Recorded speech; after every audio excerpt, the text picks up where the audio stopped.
السلام عليكم ورحمة الله وبركاته.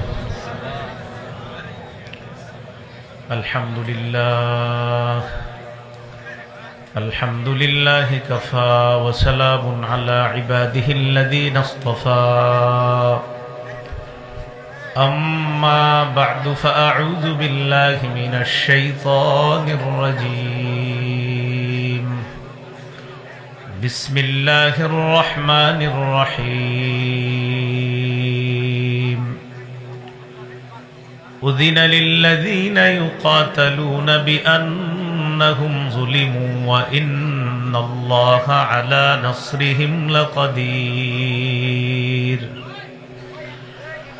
الذين أخرجوا من ديارهم بغير حق إلا أن يقولوا ربنا الله ولولا دفع الله الناس بعضهم ببعض لهدمت صوامع وبيع وصلوات ومساجد يذكر فيها اسم الله كثيرا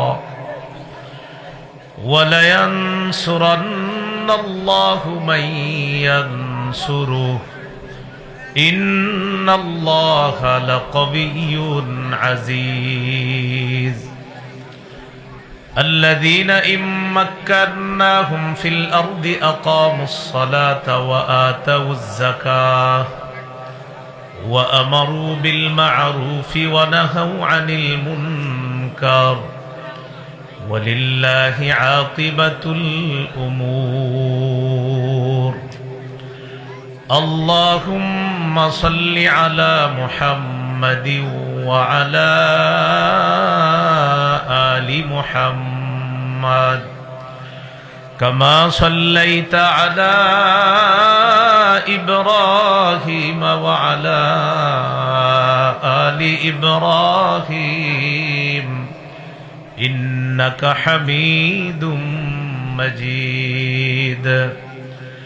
اللهم بارك على محمد وعلى آل محمد كما باركت على إبراهيم وعلى آل إبراهيم إنك حميد مجيد. اللهم إني أعوذ بك من شر لساني ومن شر سمعي ومن شر بصري ومن شر مني.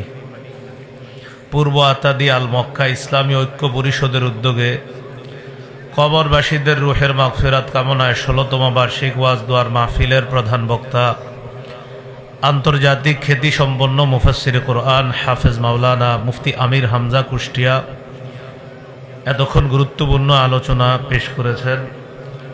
কুষ্টিয়া যাবে, অনেক দূরের পথ, তো এই জন্য একটু আগে আলোচনা সেরেছেন। আমরা দোয়া করব আল্লাহ তাআলা যেন সহি সালেমে নিরাপদে আপন গন্তব্যে আল্লাহ পৌঁছিয়ে দেন। গুরুত্বপূর্ণ আলোচনা করেছেন মুফতি মাহমুদ বিন হাবিব। আশেপাশের বুজুর্গ উলামায়ে কেরাম আলোচনা করেছেন। সভাপতি জনাব মোহাম্মদ মাইনুদ্দিন রিপন, MA ইসলামের ইতিহাস LLB। মাহফিল পরিচালনায় হাফেজ মাওলানা মাসুম বিল্লাহ, পূর্ব আতাদি ২৫০০। উপস্থিত হজরত উলামায়ে কেরাম, মুসলমান ভাইয়েরা, আল্লাহ তাআলার দরবারে শুকরিয়া আদায় করছি। আল্লাহ আমাদেরকে এই মাহফিলে উপস্থিত হওয়ার তৌফিক দান করেছেন বলি আলহামদুলিল্লাহ। আমি আপনাদের সামনে সূরা হজের ৩৯ থেকে ৪১ নম্বর আয়াতে কারিমা তেলাওয়াত করেছি।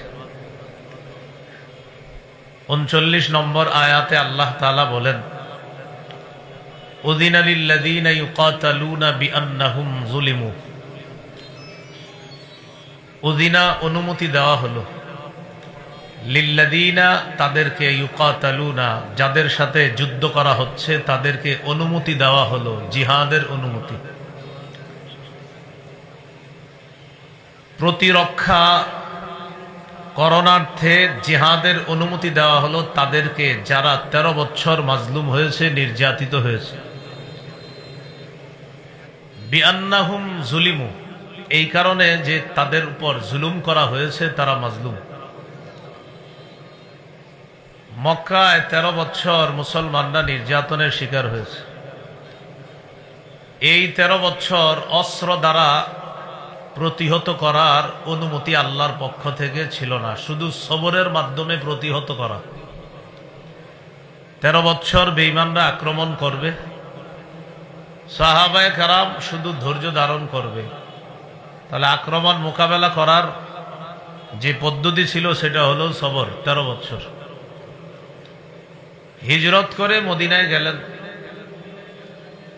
যাওয়ার পর কাফেররা আবার আক্রমণ করলে, তাদের উপর আক্রমণ হলে, মুসলমানদেরকে আক্রমণ করা হলে উজিনা, এখন অনুমতি দেওয়া হলো যে এবার এতদিন তো সবরের মাধ্যমে মোকাবেলা করেছে সাহাবায়ে কেরাম, নবী এবং সাহাবায়ে কেরাম এখন অস্ত্রের মাধ্যমে বেঈমানদের সাথে মোকাবেলা করার অনুমতি প্রদান করা হলো।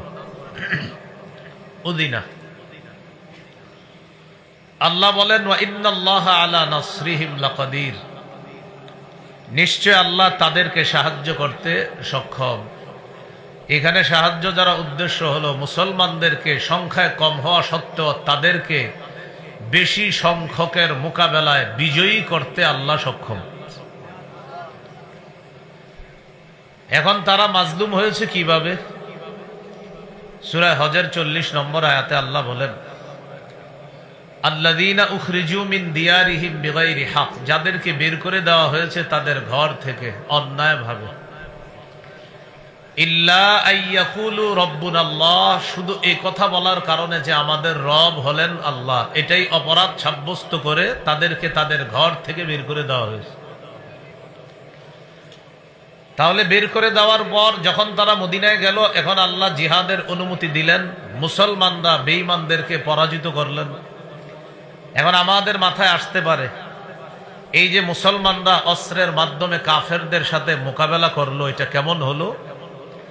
আল্লাহ বলেন ওয়ালাউলা দাফউল্লাহিন নাসা বা'দাহুম বিবাদ, আল্লাহ তাআলা যদি মানুষের এক দলকে আরেক দলের মাধ্যমে প্রতিহত না করতেন, এখানে উদ্দেশ্য আল্লাহ যদি ভালো মানুষদের মাধ্যমে খারাপ মানুষগুলাকে প্রতিহত না করতেন, লাহুদ্দিমাত সাওয়ামিউ, তাহলে খানকাগুলা ধ্বংস হয়ে যেত। ওয়া বিআউন, গির্জাগুলা ধ্বংস হয়ে যেত। ওয়া সালাওয়াত, এবং ইবাদতখানা সমূহ ধ্বংস হয়ে যেত। ওয়া মাসাজিদ, মসজিদগুলাকে ধ্বংস করে দেওয়া হতো। ইউযকারু ফীহা ইসমুল্লাহি কাসীরা, যেগুলোর মধ্যে আল্লাহর নাম বেশি পরিমাণে স্মরণ করা হতো। এখানে সাওয়ামিউ বলা হয়েছে। সাওয়ামি শব্দটা সৌমাহ এর বহু বচন, অর্থ খানকা। খ্রিস্টানরা এই সৌমা বানাইতো, তারা এইগুলা বানিয়ে এগুলার মধ্যে ইবাদত করত। বিয়াউন, বিআহ এর বহু বচন হলো বিয়াউন, মানে গির্জা। খানকা আর গির্জা খ্রিস্টানরা তৈরি করে ইবাদত করত। বাকি এখানে খানকা গির্জা দ্বারা উদ্দেশ্য হলো, যখন খ্রিস্টানরা প্রকৃতপক্ষে তাওহীদে বিশ্বাসী ছিল, ওই যুগে আল্লাহ যদি ভালো মানুষের মাধ্যমে খারাপ মানুষগুলা প্রতিহত না করতেন, তাহলে তাওহীদ, যে আল্লাহর একত্ববাদের জন্য, আল্লাহর একত্ববাদ স্বীকৃতি দেওয়ার জন্য মানুষগুলা যে খানকা আর গির্জায় উপস্থিত হতো, যদি আল্লাহ ভালো মানুষ দিয়ে খারাপ মানুষগুলা প্রতিহত না করতেন, ওই খানকা আর গির্জাগুলাকে ধ্বংস করে দেওয়া হতো। তাহলে কি বোঝা যায়? খারাপ মানুষগুলা প্রতিহত করার প্রয়োজন ছিল কি ছিল না? এই জন্য আল্লাহ প্রতিহত করছে। আরেকটা বলছে ওয়াসসালাওয়াত, সালাওয়াত দ্বারা উদ্দেশ্য ইহুদিদের ইবাদত খানা। এরপরে আল্লাহ বলেছেন ওয়া মাসাজিদ, মসজিদ সমূহ, এটা মুসলমানদের ইবাদত খানা, এগুলা ধ্বংস করে দেওয়া হতো। এরপর 41 নম্বর আয়াতে আল্লাহ বলেন আল্লাযীনা ইম্মাক্কান্নাহুম ফিল আরদি আকামুস সালাহ, তারা হলো এই সমস্ত মানুষ যাদেরকে আমি দুনিয়ার মধ্যে যদি ক্ষমতা দান করি, তারা মৌলিকভাবে চারটি কাজ করবে। আকামুস সালাহ, এক নাম্বার নামাজ কায়েম করবে। ওয়া আতাউজ যাকাহ, দুই নাম্বার জাকাত প্রতিষ্ঠিত করবে, জাকাত আদায় করবে। তিন নাম্বার ওয়া আমারু বিল মা'রুফ, সৎ কাজের আদেশ করবে। চার নাম্বার ওয়া নাহাউ আনিল মুনকার, অসৎ কাজ থেকে নিষেধ করবে। এই আয়াতের মাধ্যমে বুঝলাম ইসলামী রাষ্ট্রের যিনি দায়িত্বশীল হবে তার মৌলিক কাজ হবে চারটা: নামাজ কায়েম করা, জাকাত আদায় করা, সৎ কাজের আদেশ করা, অসৎ কাজের নিষেধ করা। শেষে আল্লাহ বলেন ওয়ালিল্লাহি আকিবাতুল উমুর, সব কাজের পরিণতি, সব কাজের চূড়ান্ত পরিণতি এগুলা আল্লাহর কাছে পৌঁছবে, আল্লাহর কাছে যাবে। ভালো খারাপ যা করবে সব আল্লাহর কাছে পৌঁছে যাবে। জিহাদের অনুমতি দেওয়া হলো, খুব মন দিয়ে বুঝি। জিহাদ শব্দটা আমরা অনেকে শুনলে সাথে সাথে মাথার মধ্যে নিয়ে আসি ইন্নালিল্লাহ, কি নিয়ে আসি মানে এটা কি জানি একটা বিষয়। কিন্তু আপনার এখানে বোঝা উচিত ছিল 13 বছর আগে মুসলমানরা মাইর খেয়েছে। কয় বছর? 13 বছর নির্যাতনের শিকার হয়েছে। এরপর আল্লাহ জিহাদের অনুমতি দিচ্ছে। এখান থেকে বোঝা যায় 13 বছর কাফেররা সন্ত্রাসগিরি করেছে। 13 বছর পর সন্ত্রাস দমন করার জন্য আল্লাহ জিহাদের বিধান দিয়েছে। তাহলে এখান থেকে বুঝলাম, বলেন আমার সাথে, সন্ত্রাস এবং জিহাদ সম্পূর্ণ আলাদা। সন্ত্রাস অপবিত্র, সন্ত্রাস দমন করার পবিত্র পদ্ধতির নাম জিহাদ। তাহলে সন্ত্রাস এটা অপবিত্র, এটা দমন করার পবিত্র পদ্ধতির নাম জিহাদ, বিধানের নাম জিহাদ। তাহলে এখানে আমরা শিখলাম আগে সন্ত্রাসগিরি করেছে কাফেররা, এরপর আল্লাহ জিহাদের বিধান দিচ্ছে। সূরা তাওবার 111 নম্বর আয়াত, এই আয়াতে আল্লাহ তাআলা বলেন ইন্নাল্লাহা আশতারা মিনাল মুমিনিনা আনফুসাহুম ওয়া আমওয়ালাহুম বিআন্না লাহুমুল জান্নাহ ইউকাতিলুনা ফি সাবিলিল্লাহ ফায়াকতুলুনা ওয়া ইউকতালুন। ক্রেতা বিক্রেতা, দ্রব্য মূল্য বাজার, পাঁচটা জিনিস আমার সাথে বলতে হবে। বলেন, ক্রেতা বিক্রেতা, দ্রব্য মূল্য বাজার। ক্রয় বিক্রয়ের জন্য মৌলিকভাবে পাঁচটা জিনিস লাগে: ক্রেতা, বিক্রেতা, দ্রব্য, মূল্য, বাজার। এবার আমার সাথে বলেন, ক্রেতা আল্লাহ, বিক্রেতা মুমিনগণ, দ্রব্য জানমাল, মূল্য জান্নাত। সুবহানাল্লাহ। থেকে তো নিশ্চয়ই আল্লাহ ক্রয় করেছেন, তাহলে আল্লাহ ক্রেতা। মিনাল মুমিনিনা, মুমিনদের থেকে, মুমিনরা বিক্রেতা। 3 নাম্বার দ্রব্য, আনফুসাহুম ওয়া আমওয়ালাহুম, তাদের জানমাল। তাহলে দ্রব্য পাইলাম, জানমাল। এবার আপনারা বলতে হবে, বলেন তো ক্রেতা কে? বিক্রেতা, দ্রব্য, জানমাল। রয়ে গেল মূল্য, বিআন্না লাহুমুল জান্নাহ, মূল্য হলো আল্লাহর দেওয়া জান্নাত। রয়ে গেল বাজার, বলেন বাজার হলো জিহাদের ময়দান। সুবহানাল্লাহ। ইউকাতিলুনা ফি সাবিলিল্লাহ, তারা আল্লাহর রাস্তায় লড়াই করবে। ফায়াকতুলুনা ওয়া ইউকতালুন, আল্লাহর রাস্তায় লড়াই করে অন্যদেরকে হত্যা করে জাহান্নামে পাঠাবে, অথবা তাদেরকে শহীদ করা হবে, তারা আল্লাহর জান্নাতের মেহমান হয়ে যাবে। তাহলে এবার আমি বলবো না, আপনারা বলতে হবে, ক্রেতা বিক্রেতা, দ্রব্য মূল্য বাজার, জিহাদের ময়দান। এই তো মাশাআল্লাহ, ক্রেতা আল্লাহ, বিক্রেতা মুমিনগণ, দ্রব্য জানমাল, মূল্য জান্নাত, আর বাজার জিহাদের ময়দান। তাহলে বলেন তো, জিহাদের নিয়ত আমাদের সকলের আছে? না থাকলে মুনাফিকি মৃত্যু হবে। আবু দাউদের হাদিস 2502 নম্বর হাদিস, 2502 নম্বর হাদিস।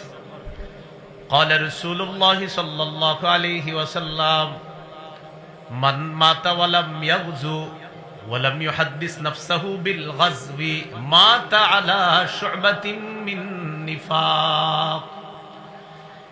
যে ব্যক্তি মৃত্যুবরণ করলো এমন অবস্থায় যে সে জিহাদ করলো না অথবা জিহাদের সংকল্প করলো না, নবীজি বলেন সে মুনাফিকই মৃত্যুবরণ করলো। তাহলে মুসলমান মাত্রই হয়তো জিহাদ করতে হবে, কিন্তু জিহাদ সুযোগ যদি নাও পাই জিহাদের সংকল্প সকলের রাখতে হবে। তাহলে কোন মুসলমান যদি এমন অবস্থায় মারা যায় যে সে জিহাদ করলো না অথবা জিহাদের সংকল্প করলো না, সে কেমন যেন এক ধরনের মুনাফিকি মৃত্যুবরণ করলো।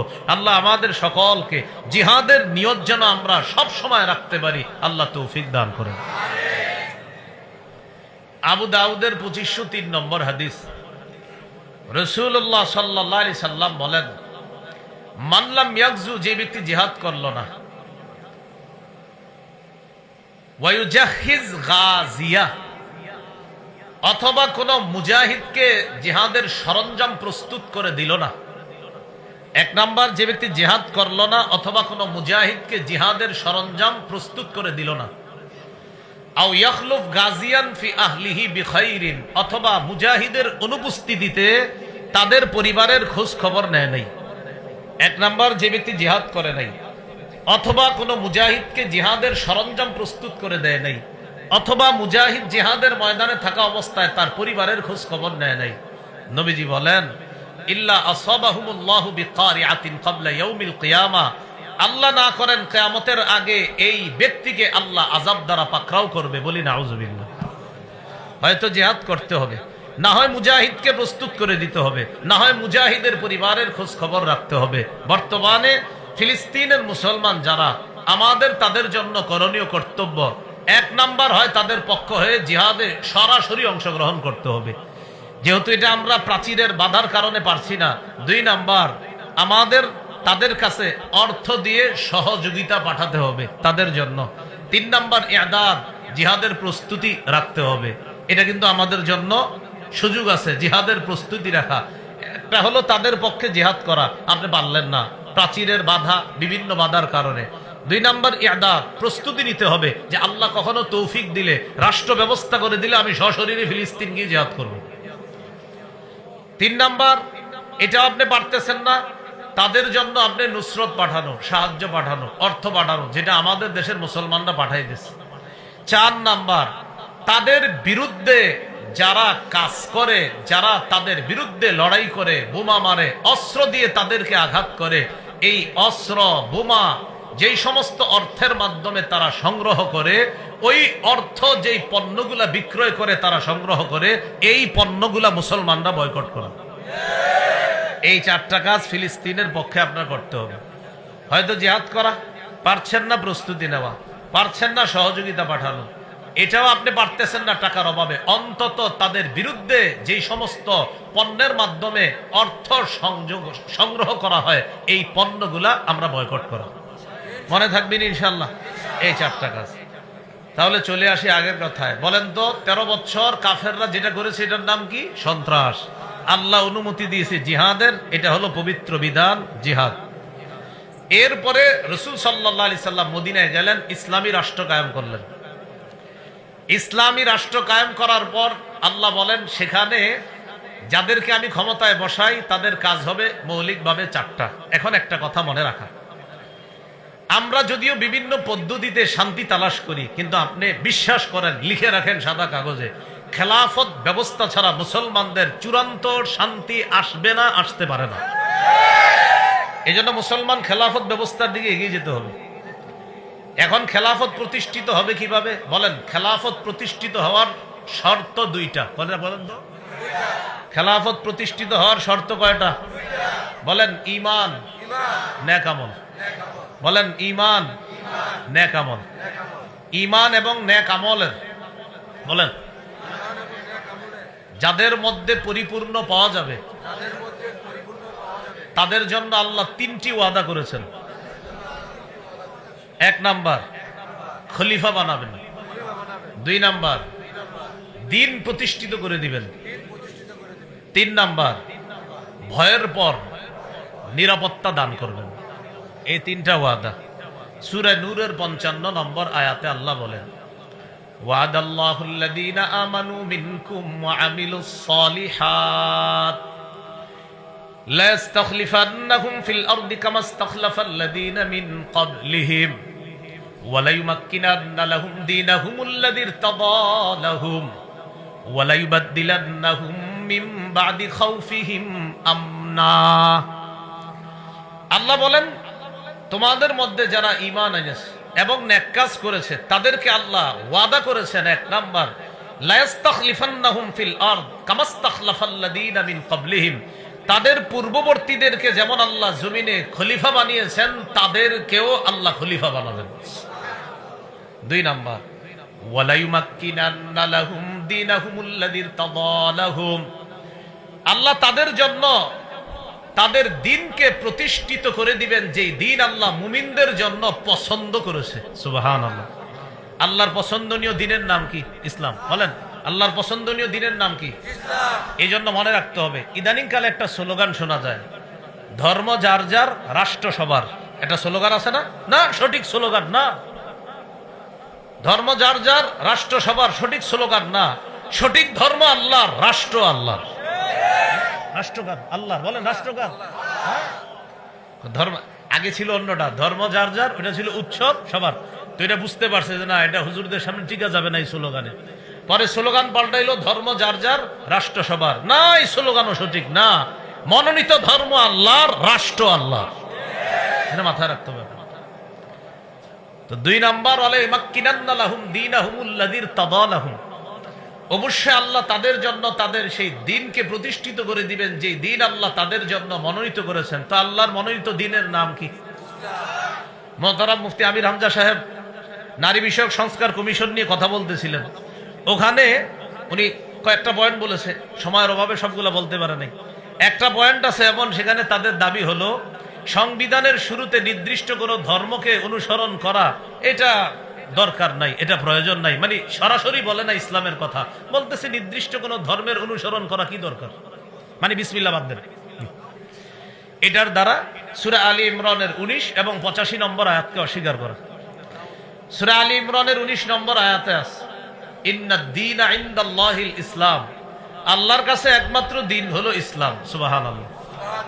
85 নম্বর আয়াতে আছে, ওয়া মাইয়াবতাগি গায়রাল ইসলামি দীনা, কেউ যদি ইসলাম ছাড়া অন্য কোন দিন কামনা করে, ফালাই ইউকবালা মিন, এটা কিছুতেই তার থেকে গ্রহণ করা হবে না। ওয়া হুয়া ফিল আখিরাতি মিনাল খাসিরিন, সে আখিরাতে ক্ষতিগ্রস্তদের অন্তর্ভুক্ত হবে। তাহলে বলেন, আল্লাহর মনোনীত দিন, তাহলে ইসলাম ধর্ম কার? রাষ্ট্র কার? বাস, এটা মুসলমান বলবে।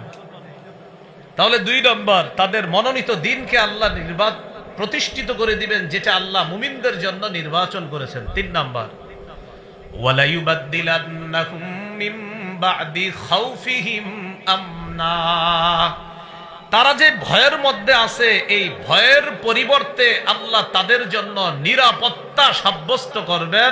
তাদের ভয়টাকে আল্লাহ নিরাপত্তা দ্বারা পরিবর্তন করে দিবেন। এজন্য প্রিয় ভাইয়েরা, এখনো কিন্তু আমরা নিরাপদ না। হ্যাঁ, এখনো আমরা নিরাপদ না। বললো না, আগে বলতে দিত না, এখন বললে শুনে না। হ্যাঁ, আপনারা মন দিয়ে আওয়াজ শুনছেন তো, বলতে পারলেন না কেন? হ্যাঁ, তো এটার দ্বারা উদ্দেশ্য কি আপনার? এটার দ্বারা উদ্দেশ্য হলো, মনে রাখতে হবে, এখনো কিন্তু আমাদের ভয় কাটে নাই। ইনশাল্লাহ খেলাফত ব্যবস্থার দিকে আমাদের এগিয়ে যেতে হবে। যখন এটা আমরা ইনশাল্লাহ, এই খেলাফত ব্যবস্থা যখন প্রতিষ্ঠিত হয়ে যাবে, আমাদের ভয়ভীতি থাকবে না। আল্লাহ তাআলা এই ভয়ভীতি দূর করে দিবেন, যার সুন্দর দৃষ্টান্ত বর্তমান আফগানিস্তান। কোন রাষ্ট্র?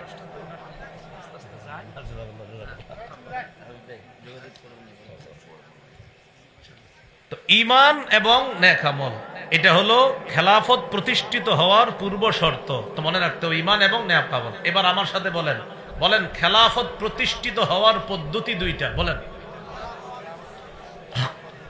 শর্ত কয়টা? দুইটা, ঈমান নেক আমল। আর পদ্ধতি কয়টা? আবার বুঝেন, শর্ত কয়টা? ঈমান নেক আমল। এবার বলেন, পদ্ধতি কয়টা? বলেন, দাওয়াত, জিহাদ। তাহলে আপনারা বলবেন, শর্ত কয়টা? এক নাম্বার ঈমান নেক আমল। এবার বলেন, পদ্ধতি কয়টা? দাওয়াত, জিহাদ। তাহলে খেলাফতের শর্ত দুইটা, পদ্ধতি দুইটা।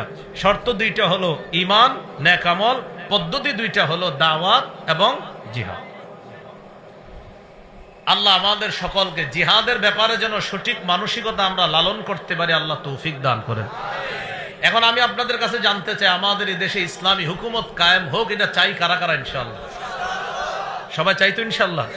এবার হাত নামান, মূল আলোচনায় চলে আসে। তাহলে নির্যাতিত হওয়ার পর মুসলমানরা চলে গেলেন মদিনায়, ইসলামী রাষ্ট্র কায়েম হলো। আল্লাহ বললেন ইসলামী রাষ্ট্রের যিনি প্রধান হবে, যার দায়িত্ব দিব আমি, তার মৌলিক কাজ হবে চারটা: নামাজ কায়েম করা, যাকাত আদায় করা, সৎ কাজের আদেশ করা, অসৎ কাজের নিষেধ করা। এবার আমরা গুরুত্বপূর্ণ একটা আলোচনা শুনব। শাসক যিনি হবেন তার কিছু গুণ থাকবে, এটা খুব মন দিয়ে শুনি। শাসক যিনি হবেন তার এক নাম্বার গুণ হবে আল্লাহমুখী হওয়া, আখিরাতমুখী হওয়া। সুবহানাল্লাহ। বলেন তো মুসলিম শাসকের কাজ কয়টা? ভুলে গেছে? না, চারটা। কাজ কয়টা? নামাজ প্রতিষ্ঠিত করা, যাকাত আদায় করা, সৎ কাজের আদেশ করা, অসৎ কাজে নিষেধ করা। এবার আমরা জানবো গুণ। এক নাম্বার গুণ হলো আল্লাহমুখী হওয়া, আখিরাতমুখী হওয়া। এবার দলিল নেই আমরা। সূরা নামলের 15 থেকে 19 নম্বর আয়াতে আল্লাহ বলেন, ওয়ালাকাদ আতাইনা দাউদা ওয়া সুলাইমানা ইলমা। আমি দাউদ এবং সুলাইমান নবীকে ইলম দান করলাম।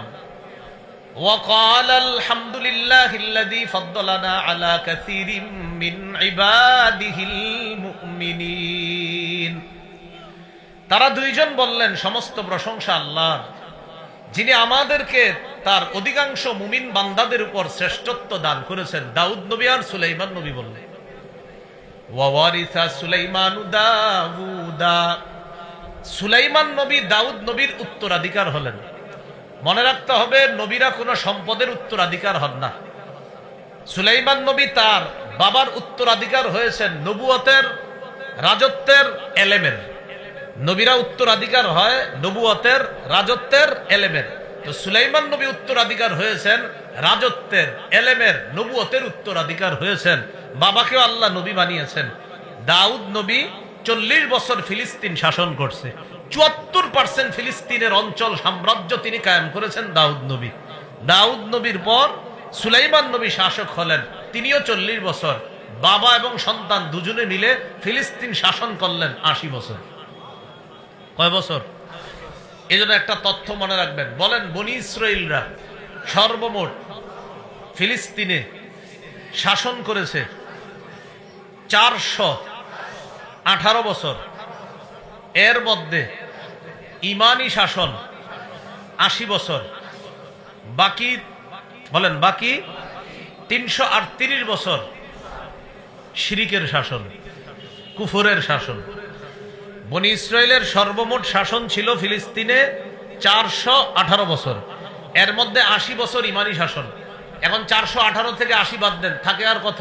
338। আমার তো এটাই মনে হয়, হ্যাঁ 338। 80 বাদ দিলে থাকে 338। এই 338 বছর শিরিকের শাসন, 80 বছর হলো ইমানি শাসন।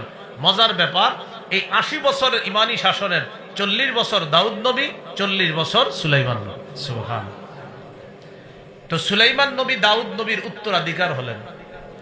হওয়ার পর কি বলে দেখেন, সুলাইমান নবীর কথাগুলো আল্লাহ কোরআনের মধ্যে বলেন, ওয়াকালা ইয়া আইয়ুহান নাস উল্লিমনা মানতিকাত তায়র। হে মানুষ, আমাকে পাখির ভাষা শিক্ষা দেওয়া হয়েছে। সুবহানাল্লাহ। ওয়া উতিনা মিন কুল্লি শাই। আমাকে সব বিষয় দেওয়া হয়েছে আল্লাহর পক্ষ থেকে। সুলাইমান নবী কি বলে দেখেন, ইন্না হাযা লাহুয়াল ফাদলুল মুবিন। এটা স্পষ্ট অনুগ্রহ আল্লাহর পক্ষ থেকে। বলেন তো, সুলাইমান নবী রাজত্ব নবুয়ত পাওয়ার পরেও অনুগ্রহ স্বীকার করলেন কার? এই জন্য যিনি মুসলিম শাসক হবেন তার এক নাম্বার গুণ হবে তিনি আল্লাহমুখী হবেন। তার যত নেয়ামত দিবে সব নেয়ামতের কৃতিত্ব দিবে তিনি আল্লাহকে। এরপর কি বলে দেখেন, ওয়াহুশিরা লিসুলাইমানা জুনুদুহু মিনাল জিন্নি ওয়াল ইনসি ওয়াত তায়রি ফাহুম ইউজাউন। সুলাইমান নবীর জন্য সমবেত করা হয়েছে জুনুদুহু, তার সৈন্যদেরকে, মিনাল জিন্নি জিনদের থেকে, ওয়াল ইনসি মানুষদের থেকে, ওয়াত তায়রি পাখিদের থেকে, ফাহুম ইউজাউন তাদেরকে নিয়ন্ত্রণ করা হতো, তাদেরকে সুবিন্যস্ত করে দাঁড় করানো হতো, তাদেরকে সুবিন্যস্ত করে দলে দলে বিভক্ত করা হতো, জিন ইনসান পাখিদেরকে। এই জাতীয় ক্ষমতা আল্লাহ তাআলা সুলাইমান নবীকে দিয়েছেন। মানুষের উপর, জিনের উপর, পাখির উপরও আল্লাহ তাকে ক্ষমতা দান করছে। তো একদিন সুলাইমান নবী কাফেলা নিয়ে রওনা করলেন। হাত্তা ইযা আতাউ আলা ওয়াদিন নাম, যাইতে যাইতে তিনি যখন পিঁপড়ার উপত্যকায় উপনীত হলেন, পিঁপড়ার রানী, এই রানী পিঁপড়াদেরকে ডেকে বললেন, ক্বালাত নামলাতু ইয়া আইয়ুহান নামলু দুখুলু মাসাকিনাকুম। পিঁপড়ার রানী পিঁপড়াদেরকে ডেকে বললেন, ও পিঁপড়া সম্প্রদায়, তোমরা তাড়াতাড়ি ঘরে ঢুকো, গর্তে প্রবেশ করো। লা ইয়াহতিমান্নাকুম সুলাইমান ওয়া জুনুদুহু ওয়া হুম লা ইয়াশউরুন। সুলাইমান নবী এবং তার সৈন্যবাহিনী না জেনে তোমাদেরকে যেন পায়ের নিচে পিষে না ফেলে, তাড়াতাড়ি তোমরা ঘরে প্রবেশ করো। তো পাখির এই ভাষাটা সুলাইমান নবী বুঝে ফেলে একটা হাসি দিছে। সুবহানাল্লাহ। ফাতাবাসসামা দাহিকাম মিন কাওলিহা, পুরো বিষয়টা বুঝবেন।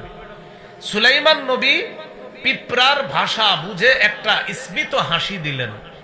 وقال رب أوزعني أن أشكر نعمتك التي أنعمت علي وعلى والدي। সাথে সাথে বললেন, ও আমার রব, আমাকে তৌফিক দান করেন, আমি যেন আপনার নেয়ামতের শুকরিয়া আদায় করতে পারি। যে নেয়ামত আমার উপর দান করেছেন, কি নেয়ামত? আমাকে পাখির ভাষা শিক্ষা দিয়েছেন, মানুষের উপর, জিনের উপর, পাখির উপর আমাকে কর্তৃত্ব দিয়েছেন। শুধু তাই না, আমি বাতাসকে কথা বললে সেই বাতাসও আমার কথা শোনে, আপনি বাতাসকেও আমার অনুগামী করে দিয়েছেন। এখন একটু বুঝেন আমার মূল কথা। তো সুলাইমান নবী বলতেছে, আল্লাহ আমাকে তৌফিক দেন, আমি যেন আপনার নিয়ামতের শুকরিয়া আদায় করতে পারি। যে নিয়ামত আমাকে দিয়েছেন আমার বাবাকেও দিয়েছেন। ওয়া আন আ'মালা সালিহান তারদাহ, আল্লাহ আমি যেন এমন ভালো কাজ করতে পারি যে কাজে আপনি খুশি হন। ওয়া আদখিলনি বিরহমাতিকা ফি ইবাদিকাস সালিহিন, আল্লাহ আপনি আপনার রহমতের মাধ্যমে আমাকে আপনার নেক বান্দাদের ভিতরে প্রবেশ করায়া দেন, অন্তর্ভুক্ত করান। আয়াতের অনুবাদগুলা মজা করে শুনছেন, এবার মূল কথাটা শুনেন। সুলাইমান নবী নবুয়ত পাওয়ার পর, রাজত্ব পাওয়ার পর, পাখির ভাষা বুঝে, বাতাসের কথা সবকিছু বুঝার পরেও সুলাইমান নবী শুকরিয়া আদায় করে কার? সব কৃতিত্ব দিতেছে কাকে? এজন্য মুসলিম শাসক যিনি হবে তার এক নাম্বার গুণ হবে তিনি আল্লাহমুখী হবে, আখিরাতমুখী হবে। দেখি পরীক্ষা নেই, মুসলিম শাসকের কাজ কয়টা? কয়টা? এক নাম্বার নামাজ কায়েম করা, দুই নাম্বার যাকাত, তিন নাম্বার সৎ কাজের আদেশ, চার নাম্বার অসৎ কাজের নিষেধ। এখন আমরা জানতেছি মুসলিম শাসকের গুণ, এক নাম্বার গুণ কি মুখী হওয়া? আল্লাহ। মাশাআল্লাহ। মুসলিম শাসকের দুই নাম্বার গুণ ইনসাফ কায়েম করা। কি কায়েম করা? ইনসাফ কায়েম করা। সূরা সদের 26 নম্বর আয়াতে আল্লাহ বলেন, ইয়া দাউদ ইন্না জাআলনাকা খলিফাতান ফিল আরদ, হে দাউদ আমি আপনাকে পৃথিবীতে খলিফা বানিয়েছি। তো আল্লাহ তাআলা সাথে সাথে বললেন, ফাহকুম বাইনান নাসি বিল হক, আপনি মানুষের মাঝে ইনসাফ করবেন, মানুষের মাঝে বিচার করবেন সঠিকভাবে। সুবহানাল্লাহ। দাউদ আমি আপনাকে দুনিয়াতে খলিফা বানিয়েছি। ফাহকুম বাইনান নাসি বিল হক, আপনি সঠিকভাবে মানুষের মাঝে বিচার করবেন। ওয়ালা তাত্তাবিল হাওয়া, আপনি কুপ্রবৃত্তির অনুসরণ করবেন না, নিজের মনের কথা শুনবেন না, আমি আল্লাহ যেভাবে বলি সেভাবে শুনবেন। ফায়ুদিল্লাকা আন সাবিলিল্লাহ, আপনি যদি নিজের মন মতো ফয়সালা করেন তাহলে এই নিজের মন মতো চলাটা আপনাকে আল্লাহর রাস্তা থেকে দূরে সরায়া দিবে। বলেন নাউজুবিল্লাহ। ইন্নাল্লাযীনা ইয়াদিল্লুনা আন সাবিলিল্লাহ, নিশ্চয়ই যারা আল্লাহর রাস্তা থেকে দূরে সরে যায়, পথভ্রষ্ট হয়ে যায়, লাহুম আযাবুন শাদীদুম বিমা নাসু ইয়াউমাল হিসাব।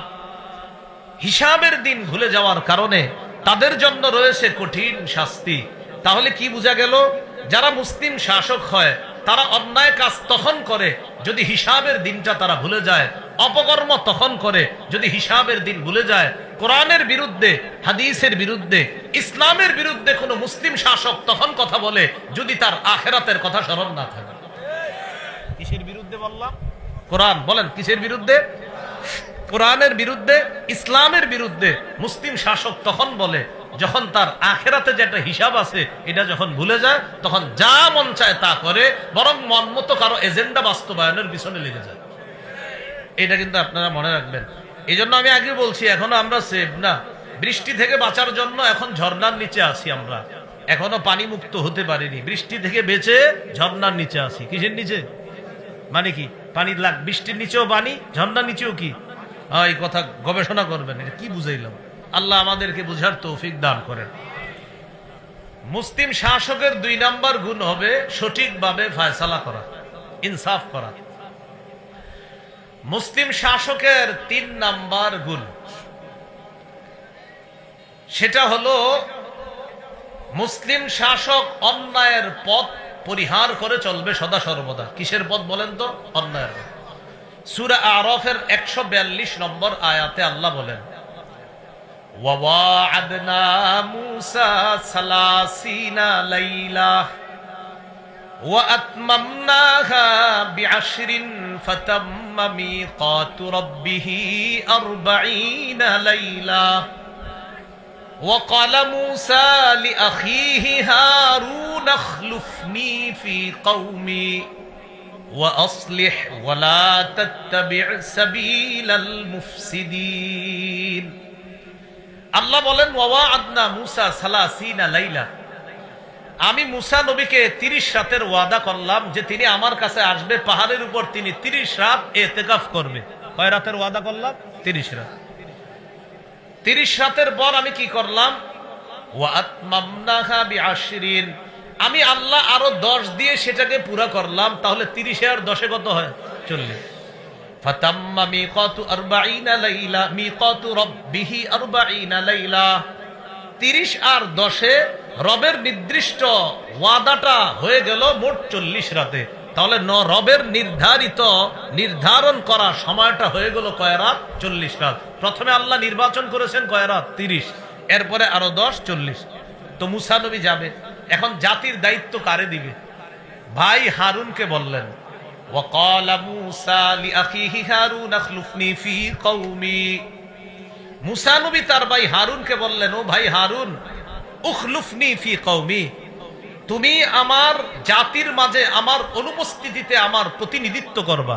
এরপরে কি বলে দেখেন, ওয়া আসলিহ, সঠিকভাবে তুমি প্রতিনিধিত্ব করবা, সব বিষয়গুলা সঠিকভাবে সংশোধন করবা। ওয়ালা তাত্তাবি' সাবিলাল মুফসিদিন, ফাসাদ সৃষ্টিকারীদের রাস্তা তুমি অনুসরণ করো না, ফাসাদ সৃষ্টিকারীদের রাস্তা তুমি অনুসরণ করবা না, এটা বলে দিলেন। এই গেল 3 নাম্বার। তাহলে কি শিখলাম? অন্যায়ের পথ পরিহার করা, এটা মুসলিম শাসকের 3 নাম্বার কাজ।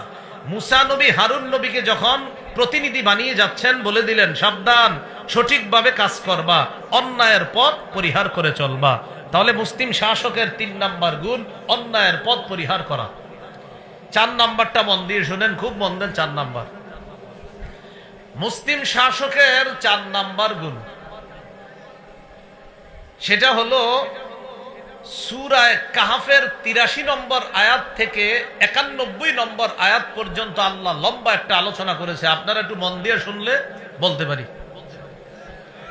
তো আগে বলি সেই বিষয়টা কি। সেটা হলো জাতির চাহিদা সঠিকভাবে, জনগণের চাহিদা সঠিকভাবে পূরণ করা। কি বললাম? জনগণের চাহিদা সঠিকভাবে পূরণ করে। এবার একটা বাংলা বলেন আমার সাথে, বলেন শিষ্টের লালন, বলেন দুষ্টের দমন। আবার শিষ্টের লালন, দুষ্টের দমন, এটা মুসলিম শাসকের 4 নাম্বার গুণ। এবার আমরা আয়াত থেকে জেনে নিই 4 নাম্বার গুণটা। সূরা কাহফের 83 থেকে 91 নম্বর আয়াতে আল্লাহ বলেন, ওয়াসআলুনাকা আন যিল করনাইন, নবী কাফেররা আপনাকে বাদশা যুল করনাইন সম্পর্কে জিজ্ঞাসা করে। কুল সাআতলু আলাইকুম মিনহু যিকরা, নবী আপনি বলেন আমি তোমাদেরকে যুল করনাইন বাদশা সম্পর্কে তোমাদেরকে আলোচনা করে শুনিয়ে দিচ্ছি। এরপরে আল্লাহ বলেন ইন্না মাক্কান্না লাহু ফিল আরদ, আমি যুল করনাইন বাদশাকে ক্ষমতা দান করলাম, শক্তি দান করলাম। ওয়া আতাইনাহু মিন কুল্লি শাইইন সাবাবা, আমি তাকে সব উপকরণ দান করলাম। উপকরণ দ্বারা উদ্দেশ্য কি? যুলকরনাইন বাদশাকে আল্লাহ এমন একটা যোগ্যতা দান করছেন, তিনি চাইলে কোনো কিছুর মাধ্যমে বিভিন্ন জিনিস মুহূর্তের মধ্যে প্রস্তুত করে পারতেন। এই ক্ষমতা যুলকরনাইন বাদশাকে আল্লাহ দান করছেন। এবার দেখেন তিনি কি করছেন, তিনি 3টা সফর করছেন। বলেন কয়টা? বলেন পৃথিবীর যেখানে সূর্য অস্ত হয় কোন দিকে? পশ্চিমে। এবার বলেন পৃথিবীর পশ্চিমে, পৃথিবীর পূর্বে, 3 নাম্বার কারো মতে বলেন পৃথিবীর উত্তরে। এই 3টা সফর করছে যুলকরনাইন বাদশা। 1 নাম্বার সফর পৃথিবীর একদম পশ্চিমে, যার পরে আর কেউ বসবাস করে না সেখানে, যেখানে সূর্য ডুবে। 2 নাম্বার সফর যেখান থেকে সূর্য ওঠে, যার পাশে আর কেউ বসবাস করে না, পৃথিবীর একদম পূর্ব পাশে। এ হলো 2টা সফর। 3 নাম্বার সফরটা হলো কোন মুফাসসিরের মতে পৃথিবীর উত্তর প্রান্তে তিনি সফরটা করেছেন। বাকি এই জায়গা কোরআন বলে না কোন দিকে। 2টা কথা কোরআন বলেছে, 3 নাম্বারটা কোরআন বলে না। তবে মুফাসসিরিনে কেরাম গবেষণা করে বলেন 3 নাম্বার সফরটা হয়েছে তার পৃথিবীর উত্তরে। এবার কোরআনের আয়াতের থেকে আমরা অনুবাদটা শুনবো, শোনার আগে সফর 2টা শুনি। আমাদের এখন মূল আলোচনা মুসলিম শাসকের 4 নাম্বার গুণ, শিষ্টের লালন, দুষ্টের দমন। যুলকরনাইন বাদশার প্রথম সফরটা জানি পৃথিবীর কোন পাশে হয়েছে? পশ্চিম, একদম পশ্চিম। এই এলাকায় পশ্চিম কোনটা? হাত দিয়া দেখান। এটা নাকি? তাহলে বাস একদম পশ্চিম। আল্লাহ বলেন যুলকরনাইন বাদশা পৃথিবীর একদম পশ্চিম পাশে গেছে, যেখানের পরে আর কোনো মানুষ বসবাস করে না। সেখানে গিয়ে দেখলেন প্রচন্ড কালো অন্ধকারের মধ্যে পানি। ওই পানিগুলা মনে হয় যে কাদার মধ্যে, আর ওই কাদা পানির মধ্যে, কাদা জলাশয়ের মধ্যে সূর্যটা ডুবে যাচ্ছে। এমন ডুবন্ত অবস্থায় আল্লাহ তাআলা যুলকরনাইন বাদশাকে পৃথিবীর একদম পশ্চিম প্রান্তে নিয়ে গেলেন। উনি গিয়ে দেখে কি যে সূর্যটা কেমন যেন একটা কাদা মাটির মধ্যে ডুবে যাচ্ছে। তা আল্লাহ তাআলা কি বলে দেখেন, ফাআতবাআ সাবাবা হাত্তা ইযা বালাগা মাগরিবাশ শামসি ওয়াজাদাহা তাগরুবু ফি আইনিন হামিআ। যুলকরনাইন বাদশা একটা রাস্তা অবলম্বন করল। রাস্তা অবলম্বন করার পর যাইতে যাইতে চলে গেলেন কোথায়? হাত্তা ইযা বালাগা মাগরিবাশ শামস, চলতে চলতে তিনি সূর্য অস্ত যেখানে হয় সেখানে পৌঁছে গেলেন। ওয়াজাদাহা, সূর্যটাকে তিনি পাইলেন এমন অবস্থায়, তাগরুবু, সূর্যটা ডুবতেছে, ফি আইনিন হামিআ, কর্দম যুক্ত অথবা কাদা যুক্ত অন্ধকার কালো জলাশয়ের মধ্যে যেন সূর্যটা ডুবতেছে। তিনি এরকম দেখলেন সূর্যটা ডুবতেছে। এরপরে দেখেন কি হয়, ওয়াজাদা ইনদাহা কওমা, সেখানে তিনি একটা জাতিকে পাইলেন। আবার বলছি, এমন এক জায়গায় গেলেন যেখানের পরে আর কেউ নাই, সূর্যটা ডুবতেছে, এর এই পাশে একটা জাতি তিনি পাইলেন। সেই জাতি ছিল কাফের। বলেন সবাই, সেই জাতি কি ছিল? আল্লাহ যুলকরনাইন বাদশাকে বললেন, বাদশা যুলকরনাইন, তোমার সামনে 2টা অপশন। এই কাফেরদের ব্যাপারে আমি তোমাকে ক্ষমতা দিলাম, তুমি চাইলে তাদেরকে শাস্তি দিতে পারো, চাইলে তাদের ব্যাপারে কোনো ভালো কিছু গ্রহণ করতে পারো। অপশন কয়টা? আর মুসলিম শাসকের 4 নাম্বার গুণ জানি কি? শিষ্টের লালন, দুষ্টের দমন। বুঝেন কিন্তু, না হলে বুঝবেন না কথাটা। আল্লাহ বললেন, ও যুলকরনাইন বাদশা, এই যে সূর্য অস্ত যাচ্ছে, এখানে যেই জাতিকে আপনি পাইলেন, তাদের ব্যাপারে আপনার সামনে 2টা অপশন। কি? ইম্মা আন তুআযযিবা, আপনি চাইলে তাদেরকে শাস্তি দিতে পারেন, আপনি চাইলে তাদেরকে শাস্তি দিতে পারেন। যুলকরনাইন বাদশা এক জাতিকে পাইলেন, তাদের ব্যাপারে আল্লাহ বললেন, কুলনা ইয়া যাল করনাইনি ইম্মা আন তুআযযিবা ওয়া ইম্মা আন তাত্তাখিযা ফীহিম হুসনা। ও বাদশা যুলকরনাইন, আপনি চাইলে তাদেরকে শাস্তি দিতে পারেন অথবা তাদের ব্যাপারে উত্তম কিছু গ্রহণ করতে পারেন। এবার যুলকরনাইন বাদশা কি করলেন? তাদের ব্যাপারে দুইটা নীতি অবলম্বন করলেন। যুলকরনাইন বাদশা বললেন, আল্লাহ ক্বালা আম্মা মান যালামা, আল্লাহ আমি তাদেরকে দাওয়াত দিব। সুবহানাল্লাহ। দাওয়াত দেওয়ার পর আমার দাওয়াত যে গ্রহণ করবে না সে জালেম। ক্বালা আম্মা মান যালামা ফাসাউফা নুআযযিবুহু, আল্লাহ আমি দাওয়াত দেওয়ার পর যদি কেউ দাওয়াত গ্রহণ না করে সে জালেম সাব্যস্ত হবে, আমি তাকে শাস্তি দিব। সুম্মা ইউরাদ্দু ইলা রাব্বিহি, এরপর তাকে তার রবের কাছে ফিরিয়ে দেওয়া হবে। ফায়ুআযযিবুহু আযাবান নুকরা, তার রব তাকে কঠিন শাস্তি দিবে। আমি তো শাস্তি দিবই, তার রবও তাকে শাস্তি দিবে। তাহলে তাদের সামনে দুইটা অপশন, একটা হলো হয়তো আযাব দেওয়া, আরেকটা হলো ভালো কিছু গ্রহণ করা। যুলকরনাইন বাদশা বললেন, আল্লাহ আমি দাওয়াত দিব, দাওয়াত দেওয়ার পর যদি গ্রহণ না করে সে জালেম সাব্যস্ত হবে, তাকে শাস্তি দিব। আর যদি দাওয়াত গ্রহণ করে, ওয়া আম্মা মান আমানা ওয়া আমিলা সালিহা, আমার দাওয়াত গ্রহণ করে যে ঈমান আনবে, নেক কাজ করবে, ফালাহু জাযাআনিল হুসনা, তার জন্য রয়েছে জাযাআনিল হুসনা, উত্তম প্রতিদানের ব্যবস্থা থাকবে তার জন্য। এবার বলেন তো, যুলকরনাইন বাদশাকে আল্লাহ কয়টা অপশন দিছে? হয়তো শাস্তি দিতে পারেন, না হয় ভালো কিছু গ্রহণ করতে পারেন। যুলকরনাইন বাদশা বুদ্ধিমত্তা খাটিয়ে বললেন, আল্লাহ আমি তাদের সামনে দাওয়াত পেশ করব, দাওয়াত যারা গ্রহণ করবে না তাদেরকে দিব শাস্তি, যারা গ্রহণ করবে তাদের জন্য রয়েছে উত্তম প্রতিদান। তাহলে শাস্তি যাদেরকে দিবে এটা হলো দুষ্টের দমন, উত্তম প্রতিদান যাদেরকে দিবে এটা হলো শিষ্টের লালন। আল্লাহ জানে বুঝছে কিনা। যাদের ব্যাপারে উত্তম কিছু গ্রহণ করবে এটা হলো শিষ্টের লালন, আর যাদেরকে শাস্তি দিবে এটা হলো দুষ্টের দমন, যে এগুলা ভালো না, এগুলা দেশের জন্য সমস্যা, এটা হলো দুষ্টের দমন। আর যারা ভালো এটা হলো শিষ্টের লালন। তাহলে এখান থেকে বোঝা যায় দেশের জন্য যারা কল্যাণের কাজ করে তাদেরকে দেশের পক্ষ থেকে লালন করা দরকার, দেশের ক্ষতি যারা করতে চায় তাদেরকে দমন করা দরকার। এটা হলো মুসলিম শাসকের 4 নাম্বার গুণ। মনে থাকবেনি বাংলাটা, শিষ্টের লালন, দুষ্টের দমন। তো যাই হোক, এটা হলো পৃথিবীর পশ্চিম পাশের কথা। এবার দ্বিতীয় সফরটা কোথায় করছে উনি? সুম্মা আতবাআ সাবাবা, এরপর আরেক রাস্তা ধরলেন তিনি। আল্লাহু আকবার। একদম পশ্চিম থেকে সফর করে পৃথিবীর পুরা পূর্ব পাশে চলে গেছে। হাত্তা ইযা বালাগা মাতলিআশ শামসি, চলতে চলতে তিনি চলে গেলেন সূর্য যেখানে উদিত হয় সেখানে। সেখানে যাওয়ার পর এক জাতিকে পাইলেন, সেই জাতীয় ওই জাতির মতো তাদের ব্যাপারে আল্লাহ দুইটা অপশন দিয়েছেন। যদিও আয়াতে অপশনের কথা নাই, তবে মুফাসসিরিনে কেরাম বলেন অপশনের কথা যদিও আয়াতে নাই, কিন্তু ওই আয়াত পূর্বর পশ্চিমের যে ঘটনাটা, ওই ঘটনা আর পূর্বের ঘটনা একই রকম। কারণ তিনি পৃথিবীর পশ্চিম পাশে গিয়ে যাদেরকে পেয়েছে তারাও ছিল কাফের, আর পৃথিবীর পূর্ব পাশে যাদেরকে পেয়েছে তারাও কাফের। আর কাফেরদের ব্যাপারে আল্লাহ বলে দিলেন দুইটা কাজ গ্রহণ করতে পারেন, হয়তো শাস্তি, না হয় ভালো কিছু। তখন তিনি ওই পূর্ব পাশে যাওয়ার পরেও তিনি তাদের সামনে দাওয়াত দিলেন। দাওয়াত দেওয়ার পর যারা দাওয়াত গ্রহণ করলো না তাদেরকে শাস্তি দিলেন শত্রু হিসাবে চিহ্নিত করে, আর যারা দাওয়াত গ্রহণ করলেন তাদেরকে শিষ্টের লালন হিসাবে তাদের জন্য উত্তম পুরস্কারের ব্যবস্থা করলেন। এগুলো মুসলিম শাসকের 4 নাম্বার গুণ। মুসলিম শাসকের 5 নাম্বার গুণ, বলেন আমার সাথে, জাতির কল্যাণে, বলেন অকাতরে বিলিয়ে দেওয়া। মুসলিম শাসক কি করবে? জাতির কল্যাণে সব বিলিয়ে দিবে। এটা কোথায় পাবো আমরা?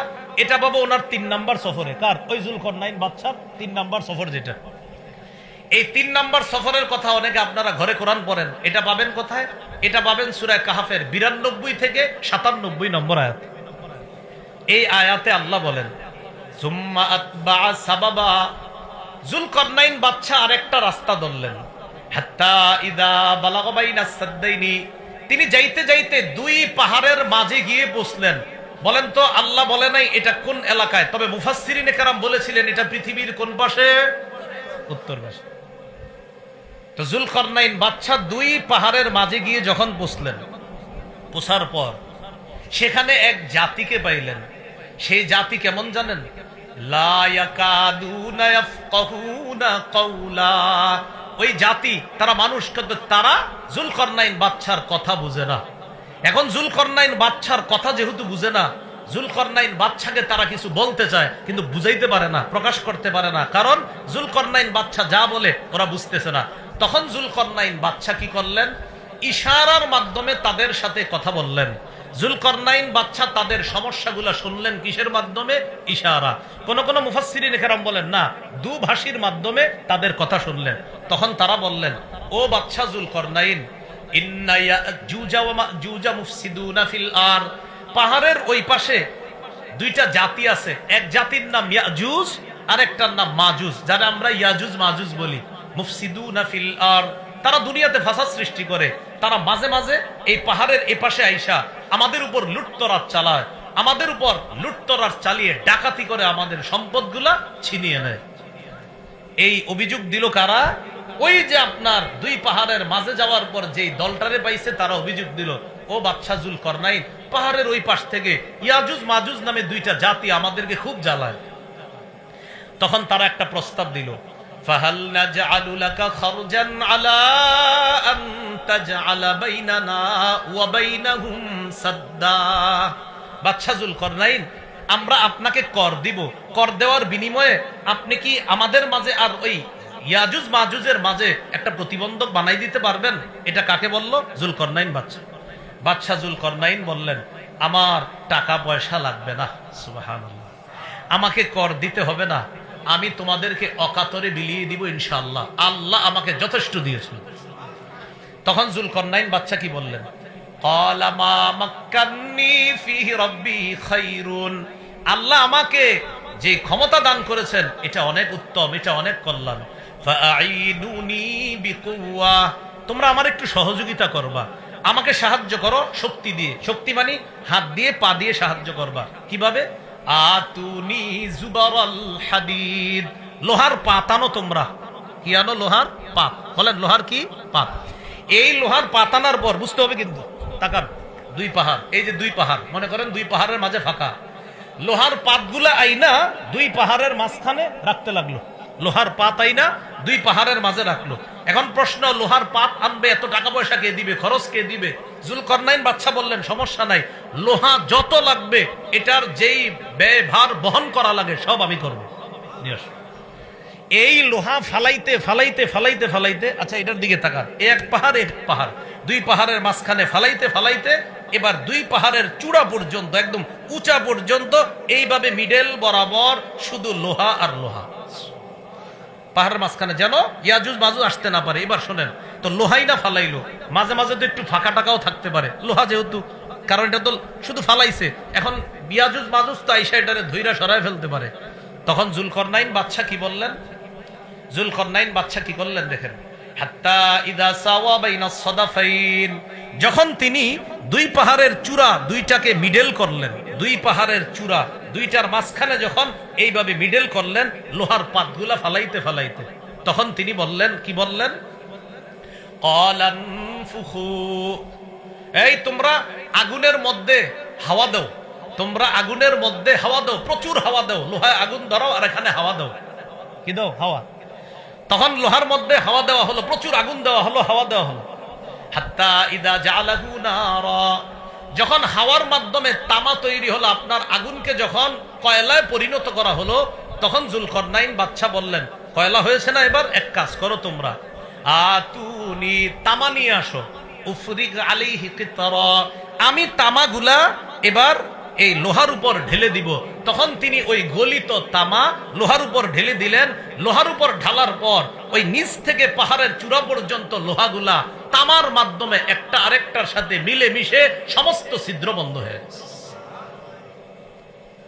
কেমন ভাবে বন্ধ হয়েছে আল্লাহ বলেন, এই পজিশন হয়েছে, ফামাসতাউ আইয়াযহারুহু ওয়া মাসতাতাউ লাহু নাকাবা।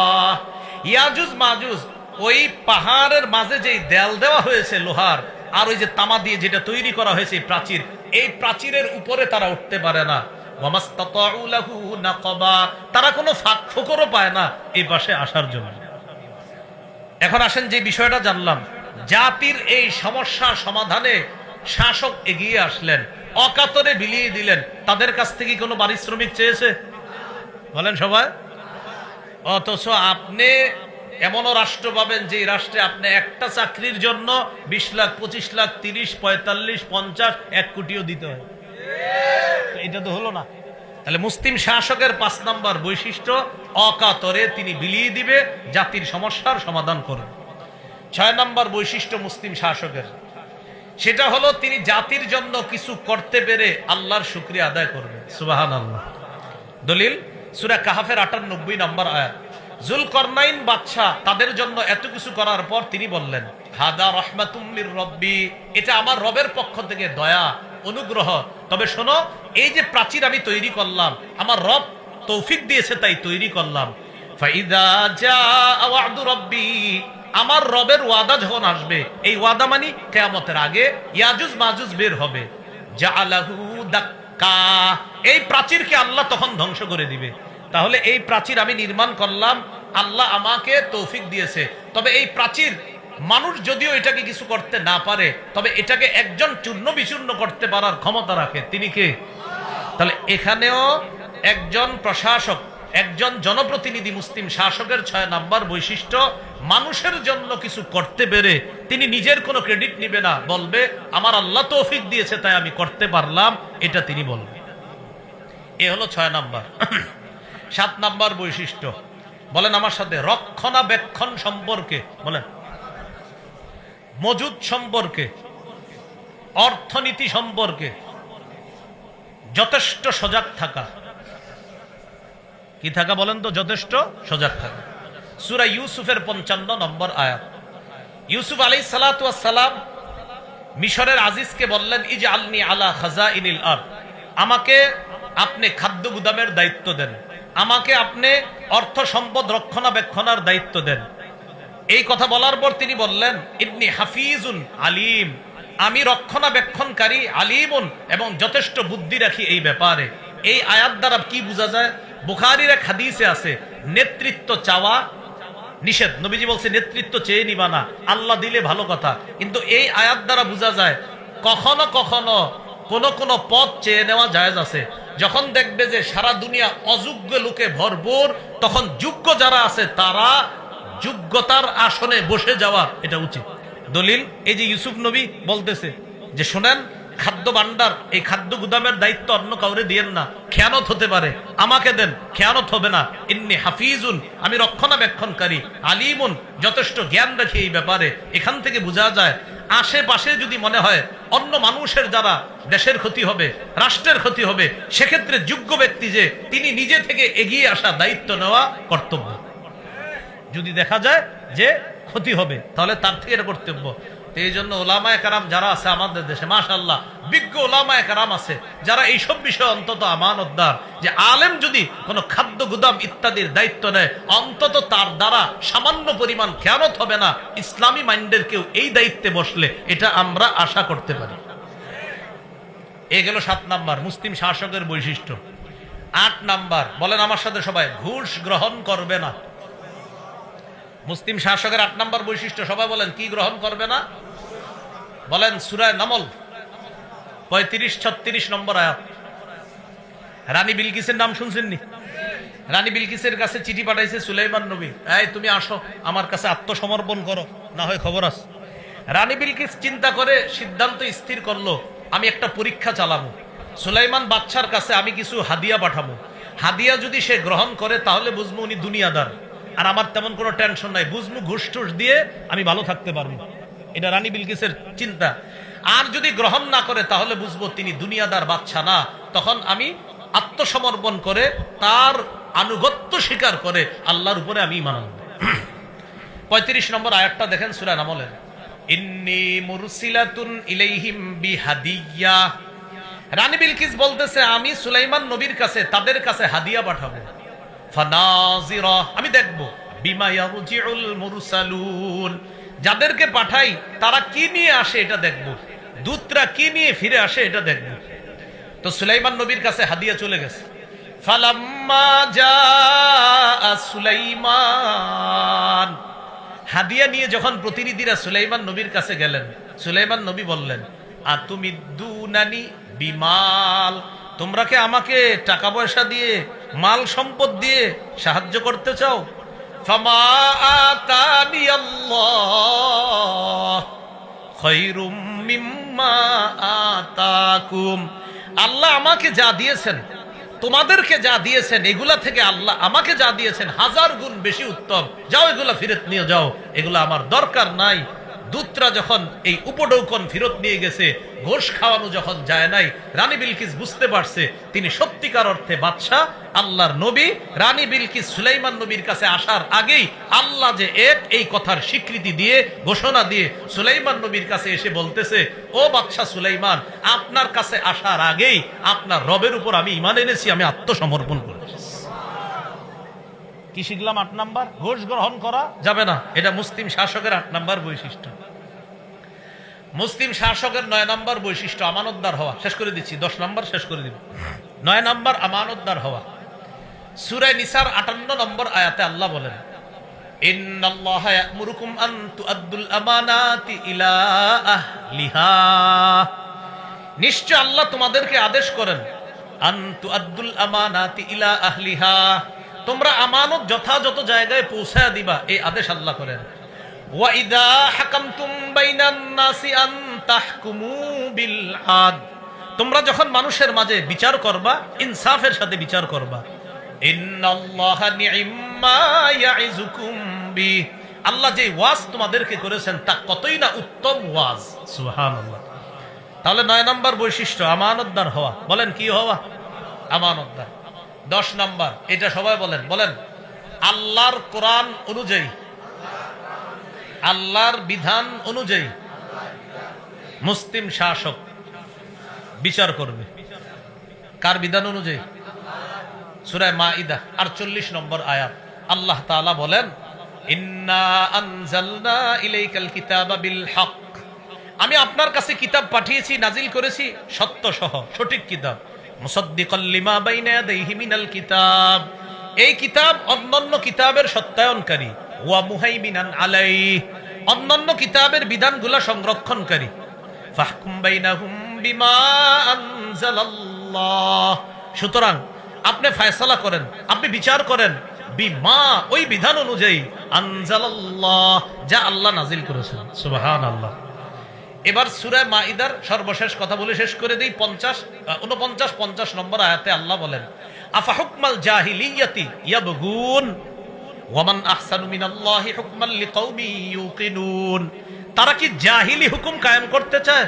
মনে রাখবেন, যারা কোরআনের বিরোধিতা করে, হাদিসের বিরোধিতা করে, ইসলামী আইনের যারা বিরোধিতা করে, তারা এই বিরোধিতা করার মাধ্যমে জাহিলি আইন বাস্তবায়ন করতে চায়।